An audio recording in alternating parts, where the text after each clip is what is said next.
The attorney slid the envelope across the table like it was nothing, like it was a grocery receipt or a parking stub, something mundane, something forgettable. But the moment my fingers touched the edge of it, I felt my whole chest go still. It was ivory-colored, heavy stock, the kind of paper that costs more per sheet than most people spend on lunch. And printed in the upper left corner, in small embossed letters, were 4 words that I had spent 3 years trying to forget. The Sterling Estate, Greenwich. I hadn't slept the night before. I'd driven 2 hours in the dark, in a car with a check engine light that had been on since February, with my 3-year-old son Leo buckled in the back, asking me over and over again why the sky was still black. I'd told him the sun was sleeping. He'd accepted that. Children accept things so easily. That's their gift. That's also their vulnerability.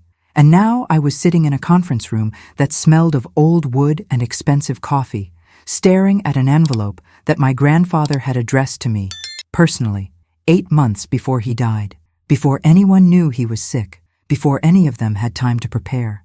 I want to ask you something before I go any further. Have you ever been erased by the people who were supposed to love you most? Have you ever stood in a room full of your own blood relatives and felt completely, utterly invisible? Have you ever been told, not in those exact words, but in 100 quiet ways, that you simply did not matter?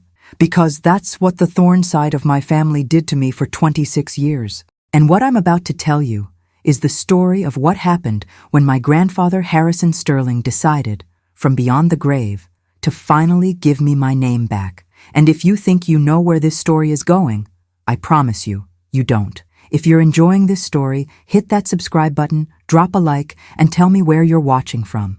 Just a reminder, this is a fictional dramatization for entertainment only. It's not professional legal, medical, or financial advice. Viewer discretion is advised.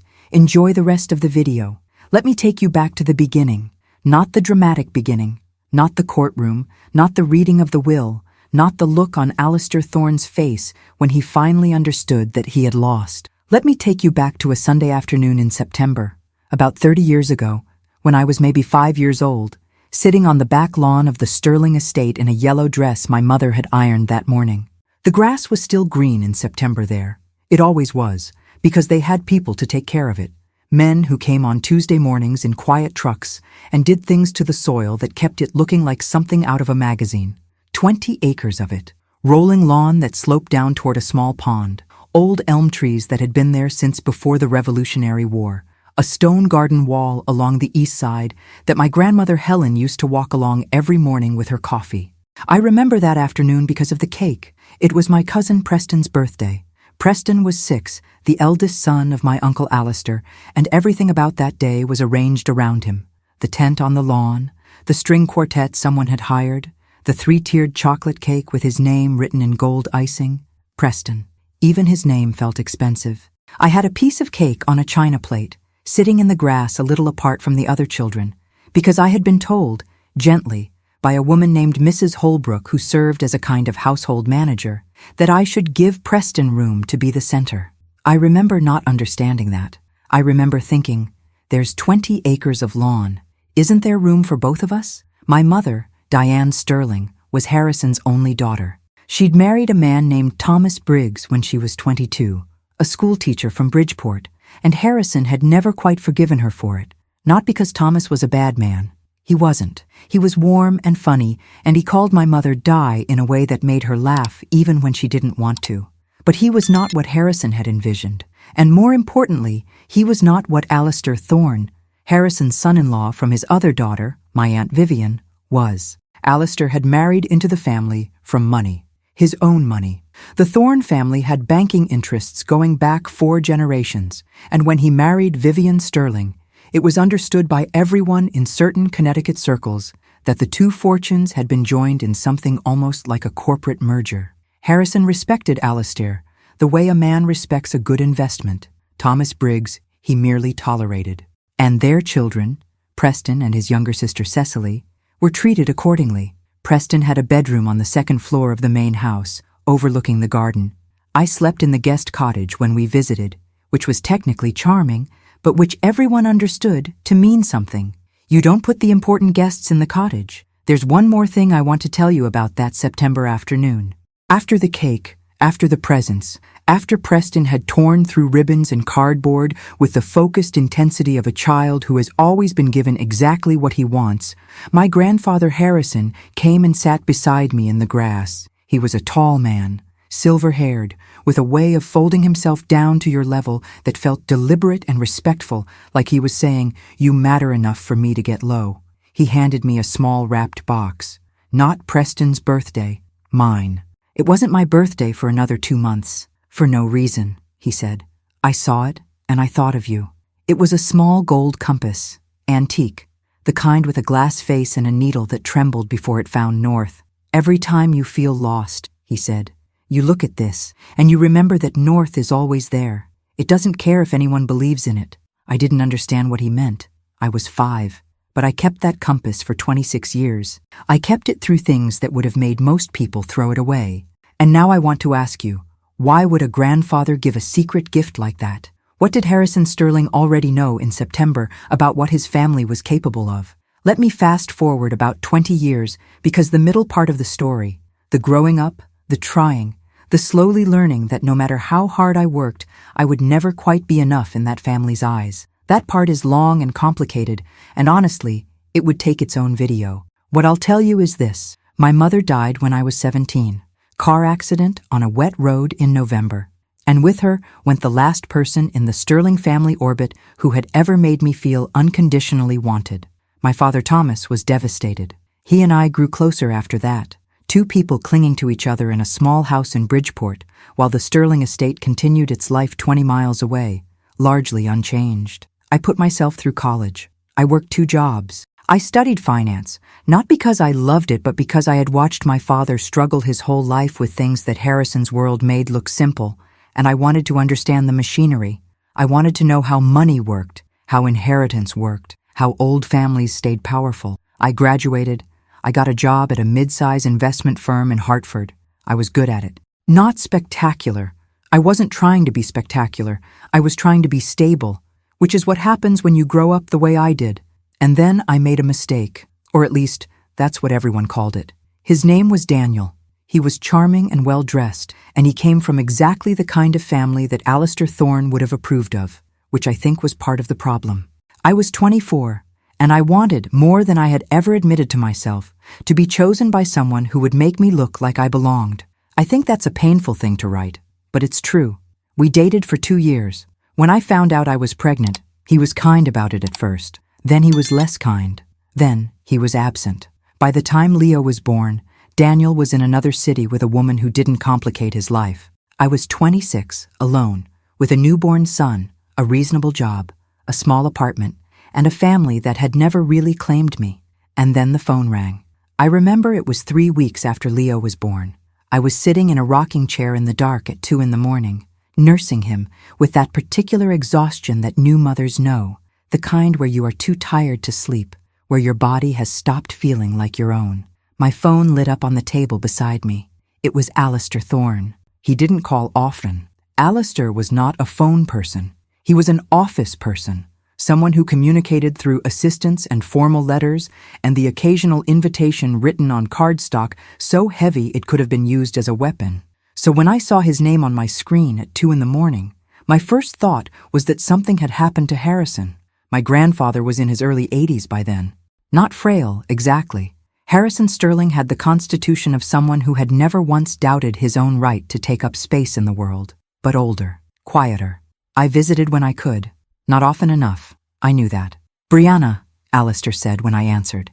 His voice was the same as always, measured, polished, calibrated to convey authority without effort. "I understand you've had the baby." "I have," I said. "His name is Leo." There was a pause. "I see. And the father?" "Not in the picture." Another pause, longer this time. I heard him exhale in a way that wasn't quite a sigh but was close to one, the sound of a man rearranging his assessment of a situation. "That's unfortunate," he said finally. I said nothing. Leo had fallen asleep against me, his mouth slightly open, his breath warm and slow on my skin. "I'm calling," Alistair said, "because there are certain matters related to the family estate that are going to require some clarity in the coming months. Harrison's health is not what it was, and there are decisions to be made about the structure of things going forward." "What kind of decisions?" I asked. The kind that are easier when everyone is on the same page, he said. Brianna, I'm going to be direct with you. Your position in this family has always been complicated. You know that. Your mother made choices that put her at a distance from the estate and, by extension, from the formal structures of inheritance. I want to make sure you understand where things stand, so there are no surprises later.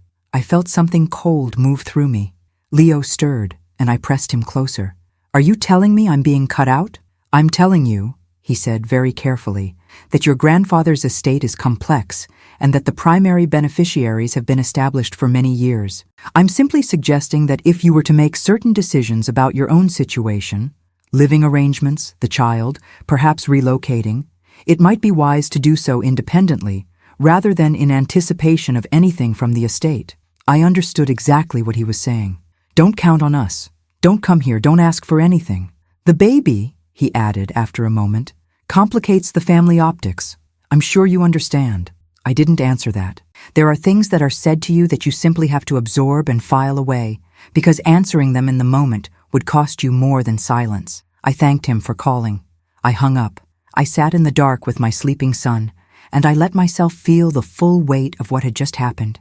My family, the formal, wealthy, important side of my family, had just told me, 3 weeks after Leo's birth, that an unmarried mother with no partner was an embarrassment to them, that I should make my own arrangements, that I should not expect anything.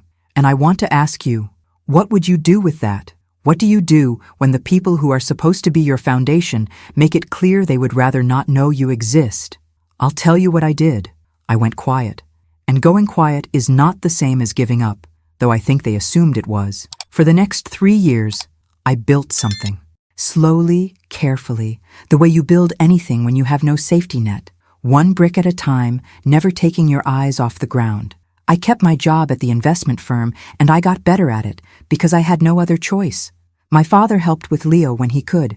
He was retired by then, and the two of them developed the kind of gentle, unhurried relationship that grandfathers and toddlers sometimes build, full of afternoon naps and sandwiches cut into triangles. I rented a house in Fairfield. Small, a little worn, but ours.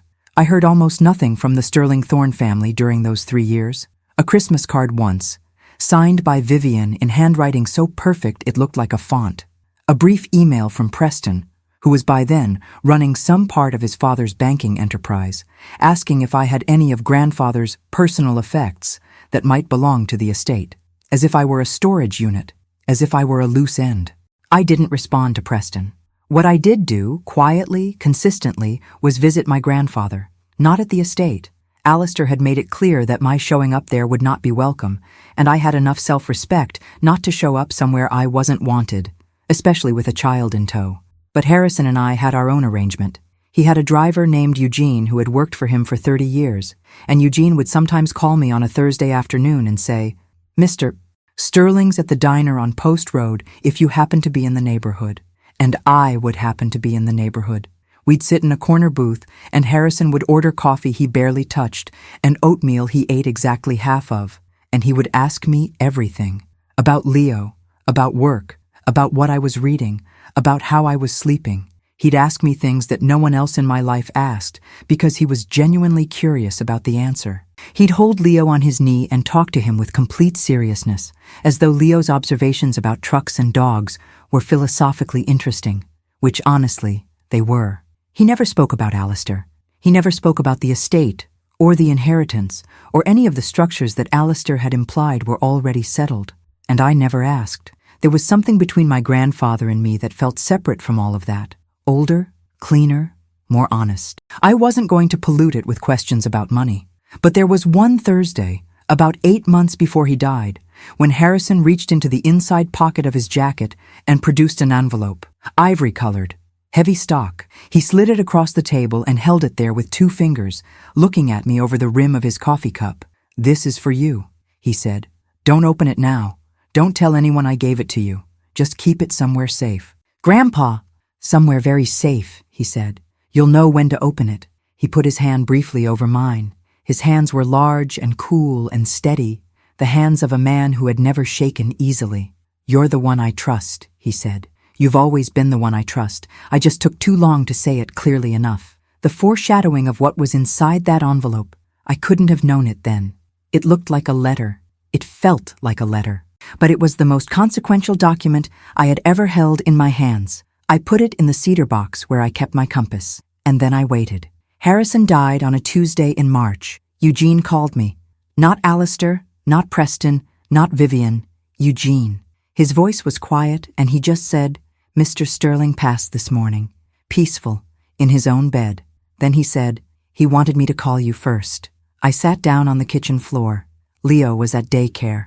The house was completely silent, and I just sat there on the cold linoleum for a long time, holding my phone, thinking about all the Thursdays we would not have now, about oatmeal eaten halfway, about a child on an old man's knee, both of them completely at ease with each other. I did not call Alistair. I assumed he would call me. He did not. I found out about the memorial service through a notice in the local paper. That's how much I mattered to them. I was newspaper notice level. I attended anyway. I sat in the back of the church in a charcoal dress I'd bought specifically for funerals, which I think is one of the saddest purchases a person can make, and I watched Alistair and Preston and Vivienne and Cecily occupy the first 3 pews like an installation of perfect grief. They were composed.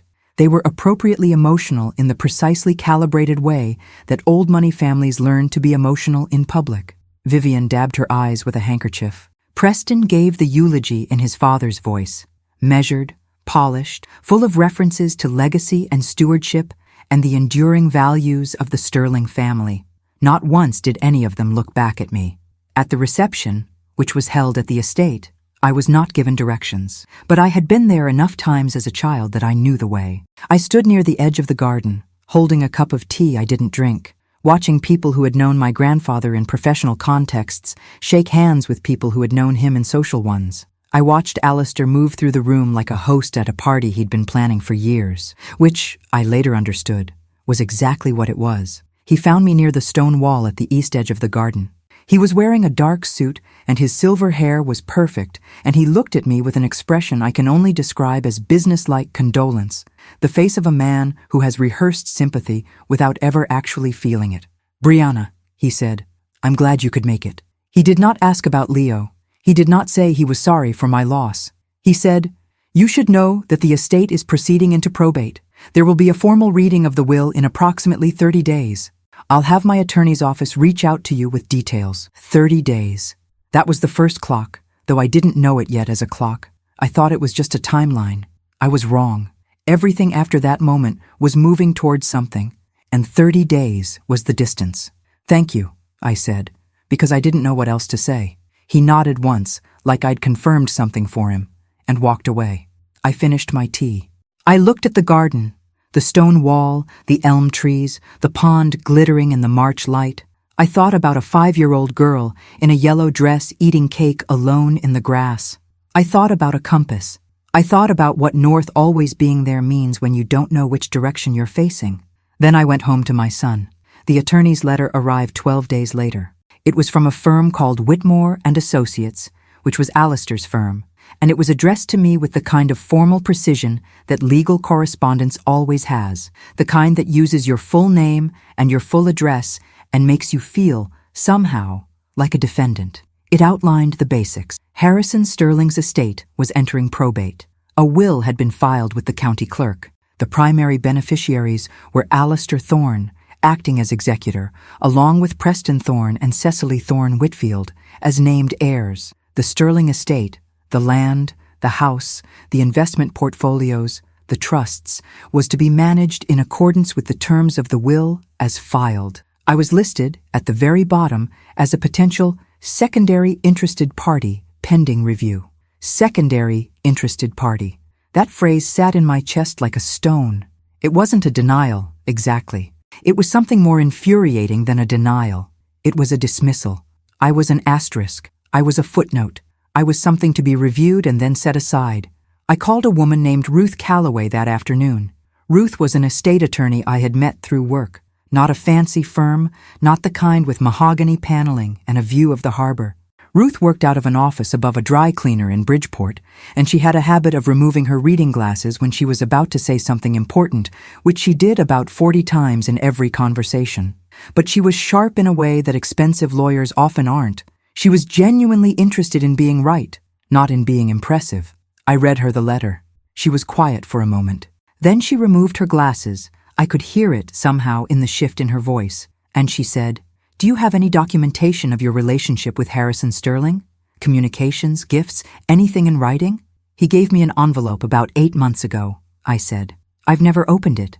Another silence. "Brianna," she said, "I think you should open it, and I think you should open it with me present. Can you come in tomorrow?" That night, I didn't sleep.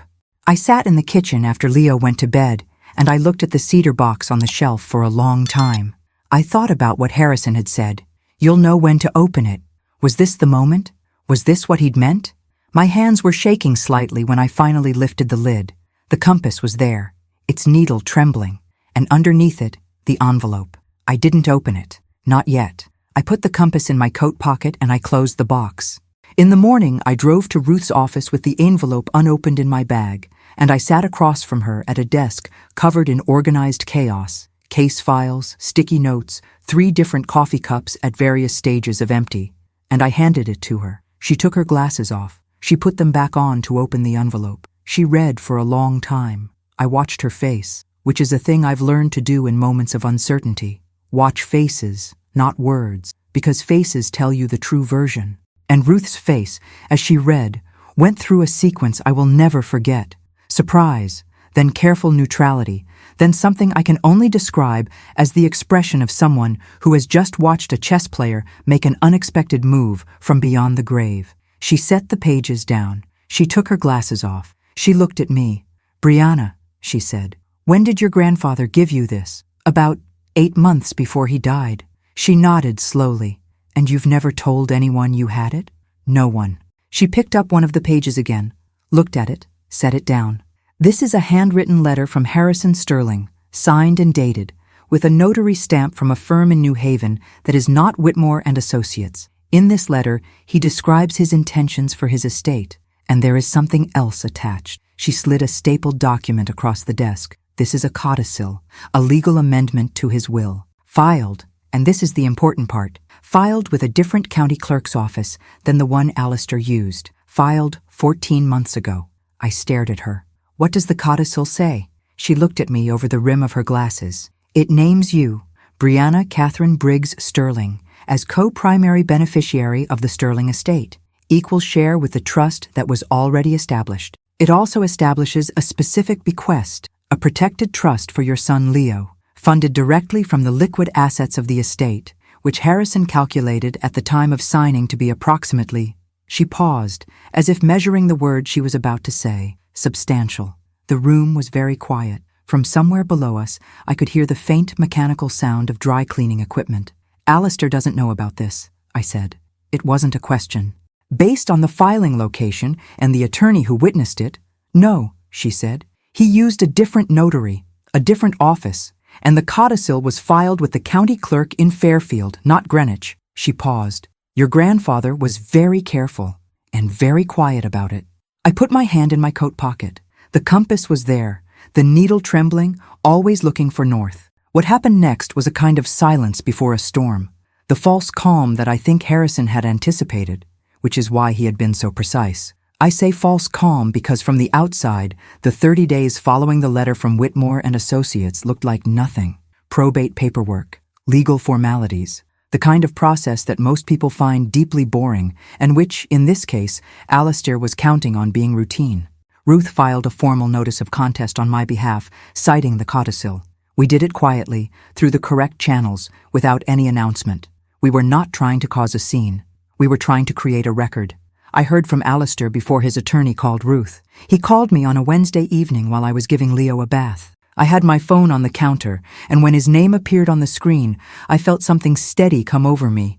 Not calm exactly, but the particular clarity that comes when you know something the other person doesn't know you know.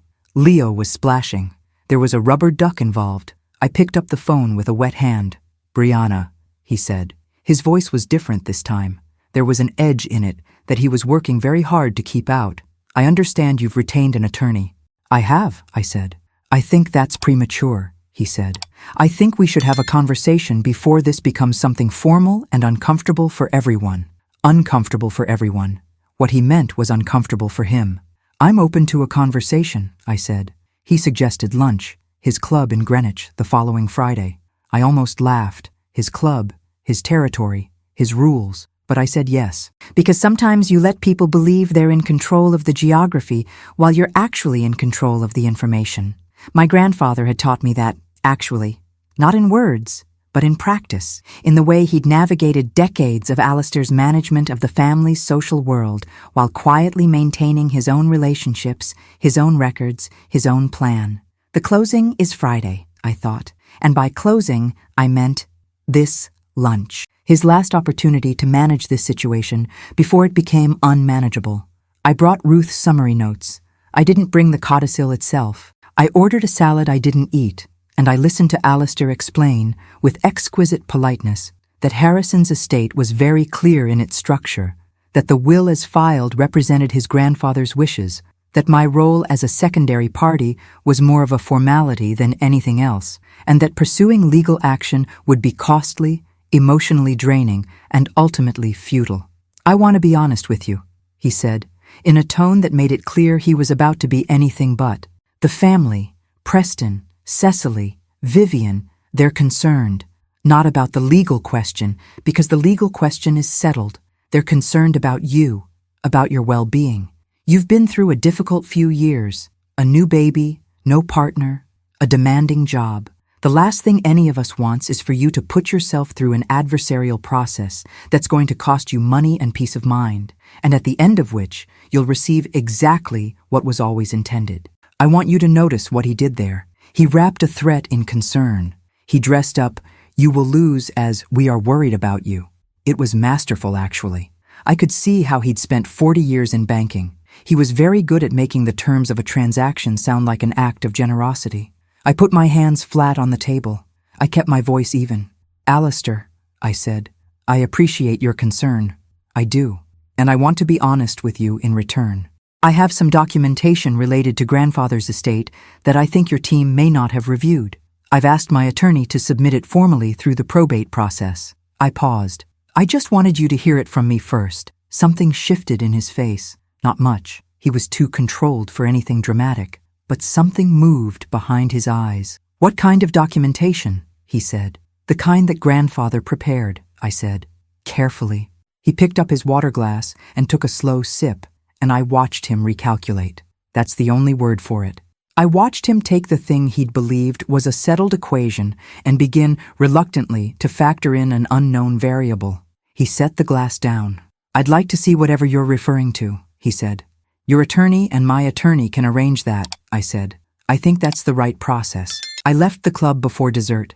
Outside, the Greenwich street was perfectly maintained, the hedges trimmed, the sidewalks swept, the whole town arranged to look like money without ever having to say so directly. I sat in my car for a moment before starting the engine. My hands were steady. I drove home to my son. Here is where I need to tell you what I found out after we submitted the codicil. Ruth's first call to Whitmore and Associates was met with polite skepticism. The codicil was real. It was filed, notarized, witnessed, every procedural requirement met. But Alistair's attorneys immediately began looking for grounds to challenge it. The standard approaches. Was Harrison of sound mind? Was there undue influence? Was the document properly executed? The answer to all of those questions was yes, yes, and yes. My grandfather had been meticulous. The notary in New Haven confirmed the signing, the date, and Harrison's clear and coherent state of mind. The witnesses were two retired attorneys who had known Harrison for decades and who had zero connection to me. It had been done precisely and quietly, and it had been done in a way that left nothing for Alistair to grab onto. But here's what we found in the course of the discovery process, and this is the part that changed everything from a legal dispute into something else entirely. Ruth had hired a financial investigator, not because we suspected fraud, exactly, but because Harrison's estate was complex, multiple properties, investment accounts, trusts, and we wanted to make sure we understood what we were dealing with. What the investigator found, buried in the estate's management records going back about 6 years, was a pattern of transfers. Small ones at first. Money moving from Harrison's personal accounts into a family trust managed by Alistair. Normal enough. Many wealthy elderly people consolidate assets under family management. But then, starting about 4 years ago, the transfers had gotten larger, and the trust they were going into had been restructured. And the restructuring had been done by Whitmore and Associates, Alistair's firm.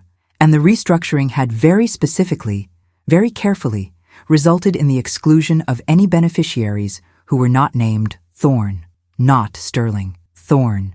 My grandfather's own name was being quietly removed from the structure of his own estate. Ruth called me on a Tuesday morning when Leo was at daycare and the house was quiet, and she said, "I need you to come in. Don't bring Leo," which told me everything about the weight of what she was about to say. I drove to Bridgeport in 30 minutes. I sat across from her desk with the 3 coffee cups, and I looked at the documents she'd spread out, and I listened while she explained what the investigator had found. I didn't say anything for a long time. Then I said, "Did my grandfather know?" She looked at me over her glasses. The timeline suggests he discovered it approximately 14 months ago. She let that land. 14 months ago was when he had filed the codicil. Whether he had full certainty or only strong suspicion, I can't tell you. But he did something about it. I put my hand in my coat pocket, the compass, the needle trembling. "He gave me the envelope," I said. 8 months before he died.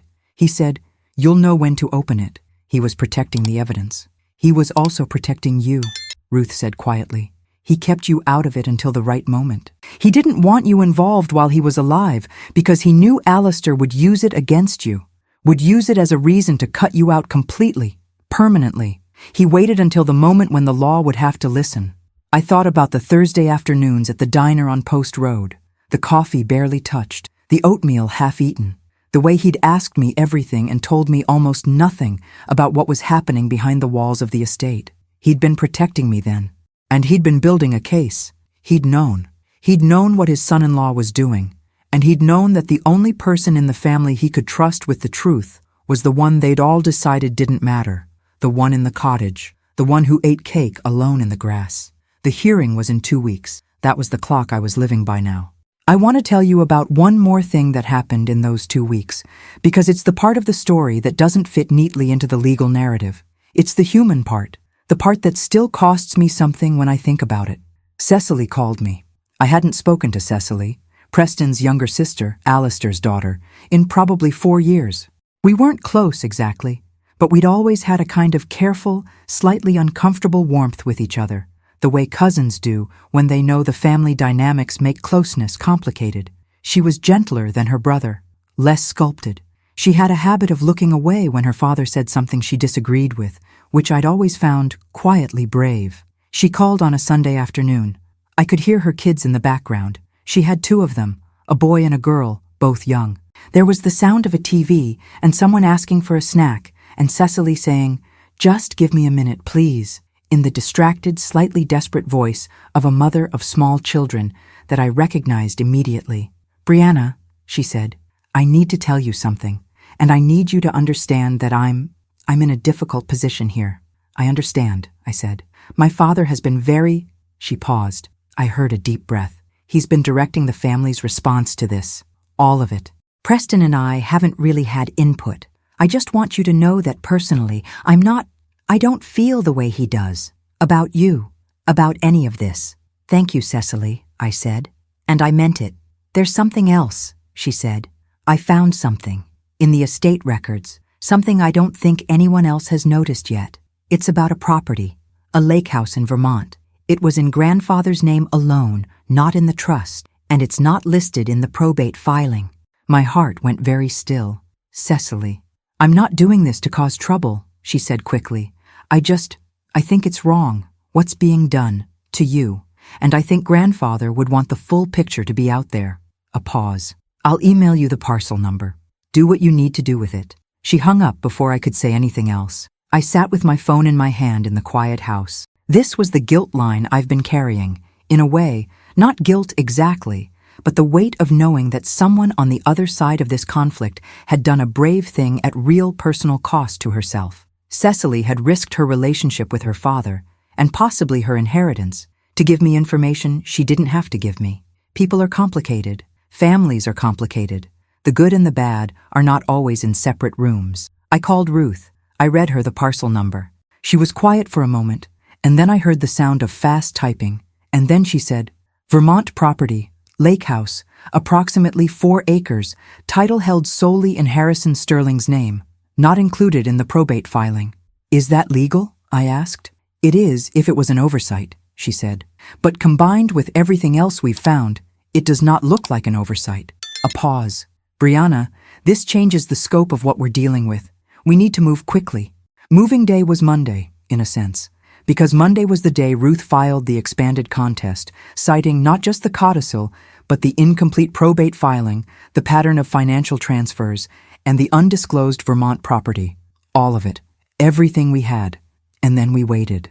I'm going to be honest with you about what the next few days felt like, because I think this is the part of these stories that sometimes gets glossed over. The part between taking action and seeing what happens. It's the part where everything is in motion, and you have no control, and you're just living your ordinary life as if your ordinary life is the thing that matters most, because actually it is. Leo was 3 years and 2 months old during this period. He was in a phase of asking why about everything, which I've been told is normal and developmentally appropriate, but which in practice means answering approximately 400 questions per day about the nature of trucks, clouds, the color blue, and why the dog across the street barks at birds when birds are not doing anything wrong. He had my father's eyes, brown and warm and full of a gentle curiosity that trusted the world a little more than the world had yet given him reason to. I took him to the park every afternoon. I pushed him on the swings and I answered his questions as honestly as I could. Why do we go to the lawyer's office? Because Mommy is working on something important. Why is it important? Because it's about our family. Are we a family? Yes, baby, we are absolutely a family. At night, I sat at the kitchen table and I went over the documents Ruth had compiled. Not because there was anything left to do with them.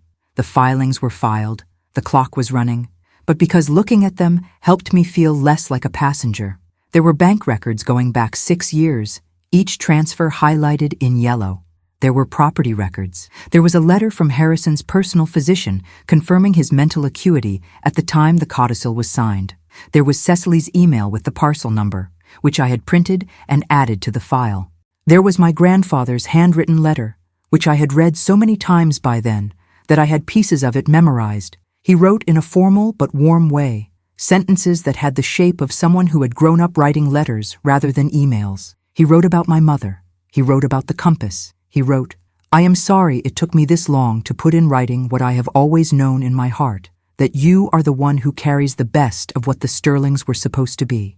Not because of blood or money or property, because of what you did with the years they gave you nothing. I'm not going to quote the whole thing. Some things are private. Some things between a grandfather and granddaughter are not for anyone else's eyes. But I will tell you that by the time I finished reading it that night, my face was wet and my hands were steady, and I felt, for the first time in 3 years, like someone had finally called me by my real name. The hearing was held in a probate court in Fairfield County on a Thursday morning in late spring. The trees along the courthouse road were full and green. Leo was at my father's house.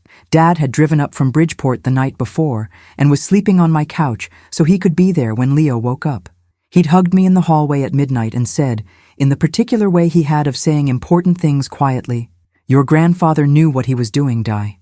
He called me Di sometimes, which was my mother's name, and I think he did it unconsciously, and I never corrected him because I loved him too much to take it away.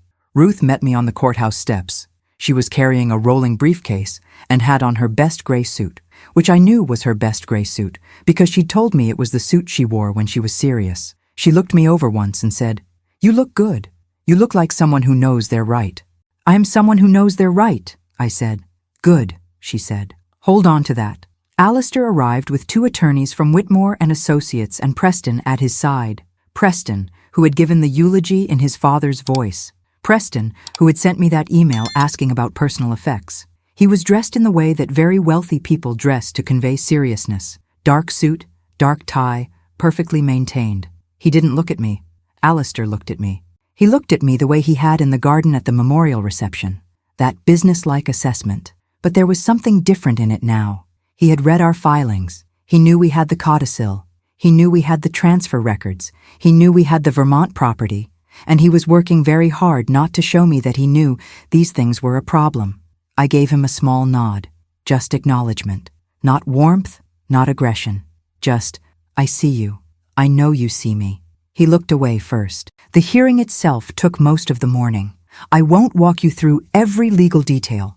Ruth has told me that would take longer than the hearing itself, but I'll tell you the shape of it. The court reviewed the codicil. Alistair's attorneys argued that it had been executed under circumstances suggesting undue influence. Ruth's team presented the evidence, the independent notary, the independent witnesses, the physician's confirmation, the timeline showing that Harrison had begun investigating the estate management irregularities before the codicil was ever signed. Then Ruth presented the transfer records, the restructured trust, the excluded beneficiaries, the Vermont property that had been omitted from the probate filing. There is a phrase attorneys use sometimes, the room shifts, and that's exactly what happened. I watched the judge, a woman in her 60s with reading glasses on a chain, and the expression of someone who has seen every variety of human greed and is not surprised by any of them. I watched her face as Ruth laid out the pattern, the small transfers, then the larger ones, the restructuring, the omission. She looked at Alistair's attorneys. She said, "Counsel, I need a thorough explanation of the basis for excluding the Vermont property from the estate inventory." One of Alistair's attorneys stood up and began to explain. He used phrases like inadvertent oversight and complex estate structure and clarification pending. His voice was professional, but there was a quality to it, a kind of acoustic thinness that meant he was not confident in what he was saying. The judge listened. She asked 3 follow-up questions. His answers became thinner. She looked at Alistair directly then. He was seated at the table beside his attorneys, very still, very composed, but his composure had a different quality now. It wasn't authority, it was control. He was controlling himself. That's different. Authority means you're not worried. Control means you're afraid of what happens if you stop.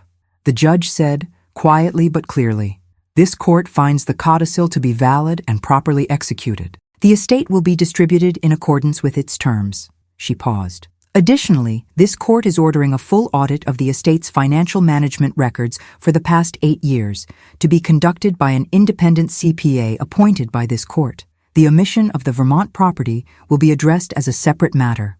She looked at Preston and Alistair once more. Alistair's face had gone very still. Not the composed, calibrated stillness of the club or the garden or the phone call at 2 a.m. A different kind of still. The stillness of a man watching something he thought was permanent begin to move. Preston was looking at the table. I was looking at my hands. The compass was in my coat pocket. I put my fingers around it. What happened after the hearing was both simpler and more complicated than I'd expected. The simple part, the legal outcome, was exactly what Harrison had intended. The codicil stood. The estate, the Sterling estate, 20 acres in Greenwich, the investment portfolios, the trusts, the lake house in Vermont, was to be distributed equally between the established trust and me, Brianna Catherine Briggs Sterling. Leo's protected trust, specified in the codicil, was funded immediately upon the ruling. The complicated part was everything that's not in legal documents. Alistair did not speak to me after the hearing. He walked out of the courthouse with his attorneys on either side, and he got into a car and he left. I don't know what he said to them, or to Preston, or to Vivienne that night. I can imagine the shape of it, the recrimination, the reassessment, the particular anger of a man who believed he had closed a door permanently and discovered it had been unlocked from the inside by a dead man. The audit that the court ordered took about 4 months. I won't go into everything it found. Ruth's term for it was aggressive mismanagement, which is the legal term. My term for it is simpler. Alistair had been treating my grandfather's estate as an extension of his own portfolio for at least 6 years, and he had believed, because of who he was and who I was, that no one would ever look closely enough to notice. He was partially right. No one inside the family would have. No one inside the family had any reason to. But my grandfather had noticed, and my grandfather had trusted the one person no one was watching. The formal consequences for Alistair are part of the ongoing record, and I won't speculate about what's still pending. What I will tell you is what happened to the relationships, which is, in many ways, the more important thing. Preston stopped speaking to me entirely. That was expected and honestly fine. We had never had much of a relationship, and what we'd had was built on the premise that I was a lesser party in the family structure.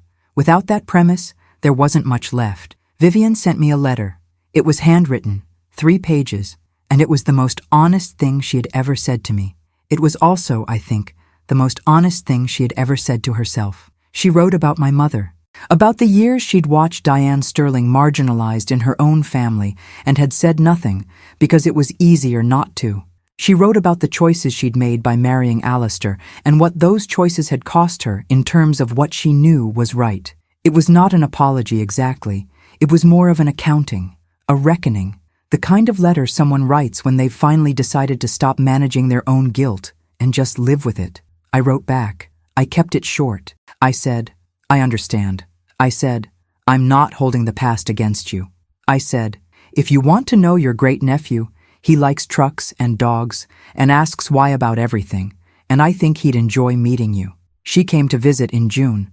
She and Leo spent 45 minutes looking at a beetle in the garden together, and he explained to her very seriously that beetles have 6 legs and that is different from spiders, which have 8. And Vivian listened with her whole attention and said she had never known that before. There was something in her face that I didn't have a name for. Relief, maybe.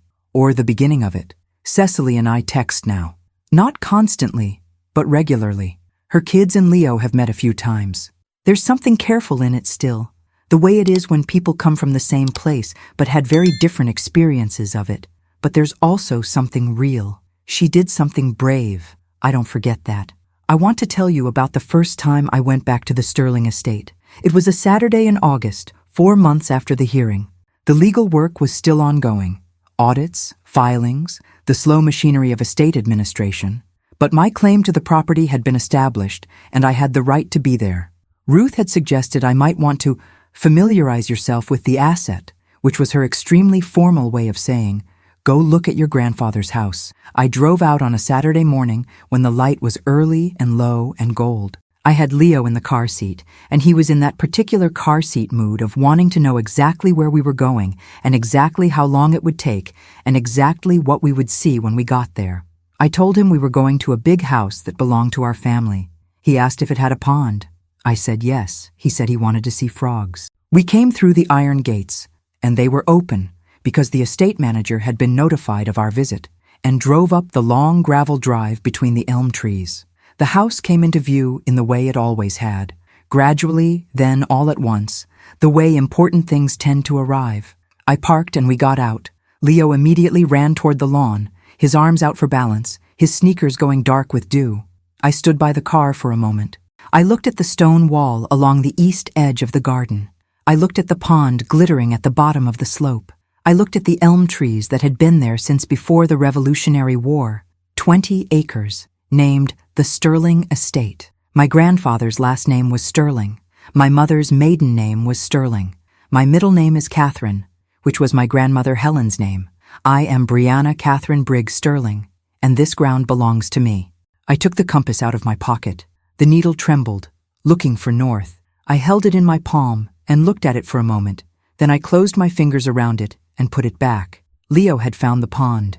He was crouching at the edge with his hands on his knees, looking into the water with the total focused intensity of a 3-year-old who has been promised frogs. Mommy, he called, without looking up. Come look right now. I walked across the silver-green August lawn toward my son. North is always there. It doesn't care if anyone believes in it. There are things I've thought about a lot in the months since all of this concluded, or rather, since the public part of it concluded, since the private part of it is ongoing in the way that family things are always ongoing, always rearranging themselves. I think about Alistair sometimes. Not with anger. I passed through anger on the way to something else, something cooler and clearer.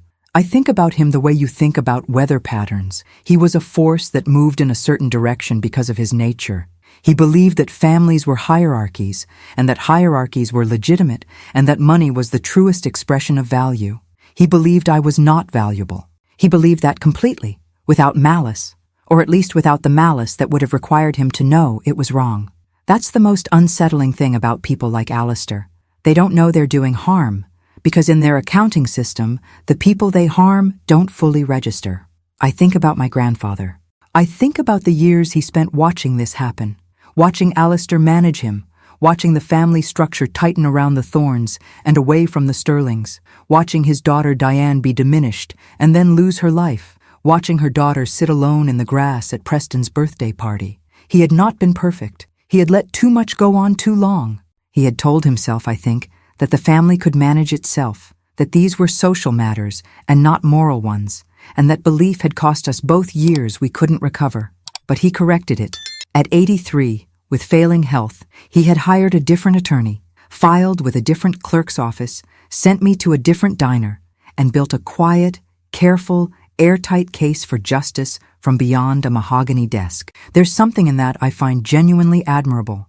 Not just the planning, but the faith in it. The faith that truth, properly documented, will eventually prevail. That the right person holding the right document at the right time is enough. He had also known, and this is the thing that makes me tearful when I think about it, he had also known that I was the right person. Not because I was a lawyer or an expert or someone with power, but because I was the one who had never stopped believing I was a Sterling, even when every signal from the family told me I was something less. He'd given me a compass and told me north is always there. He'd spent years building a legal codicil that said the same thing in language a court would respect. I was always the heir. He just needed the world to be ready to hear it.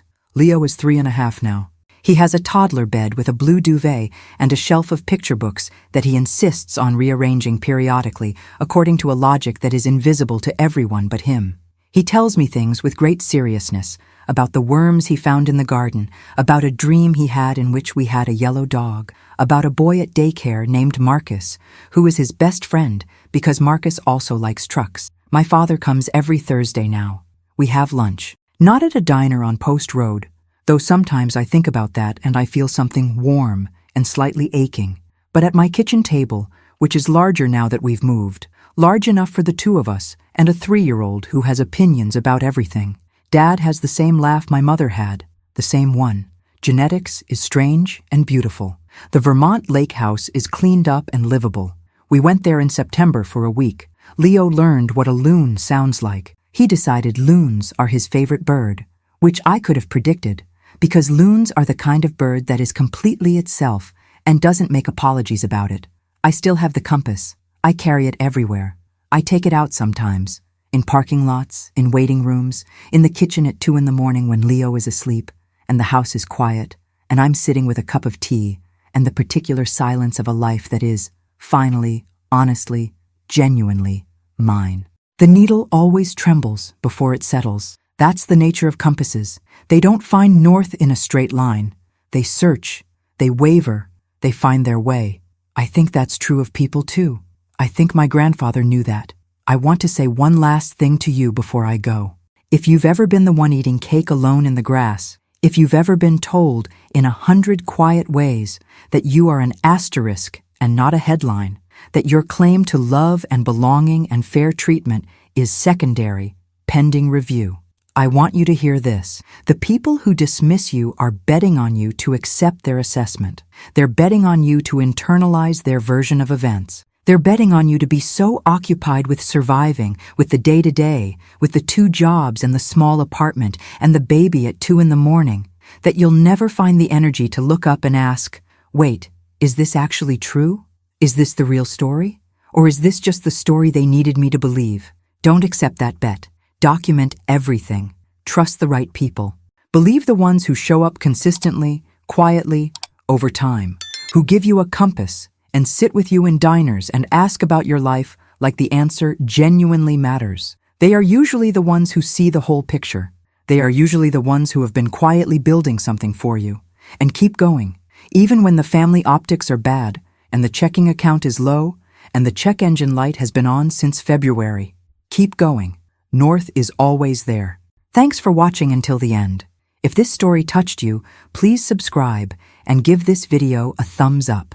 As a final reminder, this was a fictional dramatization for entertainment purposes only and does not constitute legal, medical, or financial advice? I'd love to hear your thoughts in the comments. Were you rooting for Brianna from the beginning? What did you think of Harrison's plan? And what would you have done in her place? I'll see you in the next story.